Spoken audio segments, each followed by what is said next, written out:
Hello again and welcome back for another edition of London Direct. Chancellor of the Exchequer George Osborne has given his final budget before the UK general election. Let's hear what he had to say. Today I report on a Britain that is growing, creating jobs and paying its way. We took difficult decisions in the teeth of opposition and it worked. Britain is walking tall again. 5 years ago, our economy had suffered a collapse greater than almost any country. Today, I can confirm, in the last year, we have grown faster than any other major advanced economy in the world. 5 years ago, millions of people could not find work. Today, I can report more people have jobs in Britain than ever before. 5 years ago, living standards were set back years by the Great Recession. Today, the latest projections show that living standards will be higher than when we came into office. 5 years ago, the deficit was out of control. Today, as a share of national income, it is down more than a half.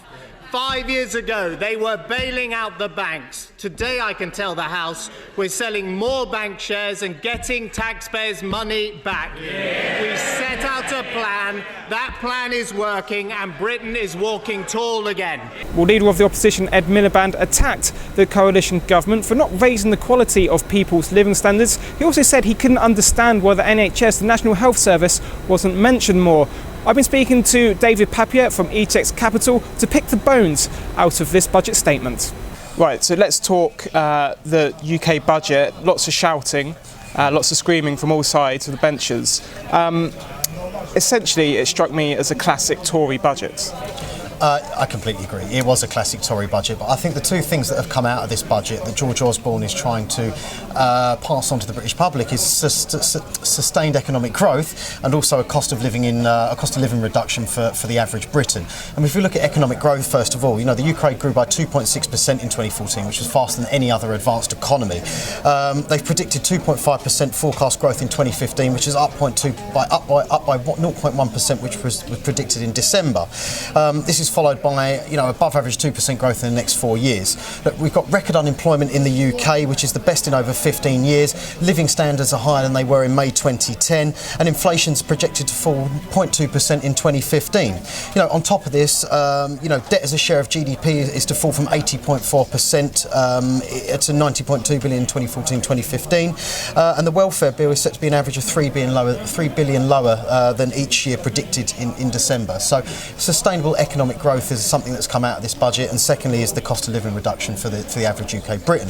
Now, if you look at some of the measures that the Chancellor put forward, we've got beer duty being cut by a penny, cider being cut by 2p, whiskey being cut by 2p, wine duty being frozen, tobacco and gaming taxes being frozen, petrol duty being frozen, adult, youth and apprentice minimum wages rates to rise. These are all indications that the government is trying to drive down the cost of living for the average Briton, which was something the Labour Party accused them of many months ago. One interesting thing you said there was the welfare bill. And if you're living on social benefits in a less prosperous part of the country, you've already seen your quality of life squeezed, and now you're hearing that the welfare is going to be squeezed even more. And it's one person, one vote in this election that's coming up, and it doesn't seem necessarily the smartest idea. Or is he just totally written off large parts of the country? Well, I don't think he's writing off large parts of the country. I think what he's trying to do is encourage people to get back into work, and that's been one of the aims of the Tory government for a very, very long time now. Yes, he is cutting the welfare bill, but if the unemployed can find work and do get back into it, minimum wages will rise, the cost of living will reduce, and ultimately it should make their quality of life much better. Yeah, it's a very nice idea. Ed Miliband went on the attack, as he has to do, responding to the budget. He basically seems to concentrate on the NHS, the fact that George Osborne didn't mention the NHS. Do you think the NHS is going to be the key battleground for this election? I don't think it's a key battleground, no. I think really Ed Miliband is clutching at straws, and I think because we've had a very generic Tory budget that has been announced, I think Ed Miliband is trying to find any battleground that he can do to advance advance his ideologies. And what about, we've also had the unemployment statistics out today. They were extremely strong, weren't they? They were indeed. Record unemployment in the UK, jobless rate to fall to 5.3% this year. I've said this year before, Peter, the economy is growing here, and a strong labour market does mean a strong economy, and Britain is getting stronger. So essentially, what did you think George Osborne achieved from today's budget? I think he's gained political points. We've got a general election coming up in about 7 weeks' time. He's not really said anything that was unexpected. This is more hammering home what he thinks the Tory government can do for the British public. So we're on the trading floor here at ETX Capital. What's going to be the market implication from this budget? Well, look, we're seeing a couple of things here. One of the measures that came out from George Osborne was that there's a supplementary charge on North Sea oil producers that's going to be cut from 30 to 20%, while petroleum revenue tax is going to be cut from 50 to 30%. Now, this is going to be good for resource stocks. If they're going to be carrying less debt, if their costs are going to be lowered, therefore it should increase their bottom line. We've seen a fall in commodity prices recently over the last 7 months. It has hit resource stocks, and I think these are measures to try and boost the sector within the UK.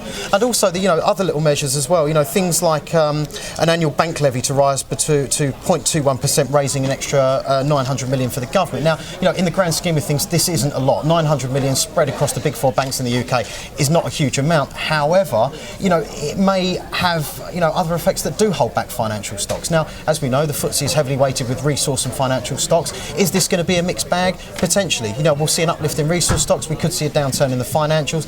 Is this going to hold the FTSE back? I'm not sure. We're probably going to need to see more macroeconomic data come out that will give us a push. Well, thanks to David for his take on events. Next time you see me, I'll be talking Fed policy. But for the moment, goodbye.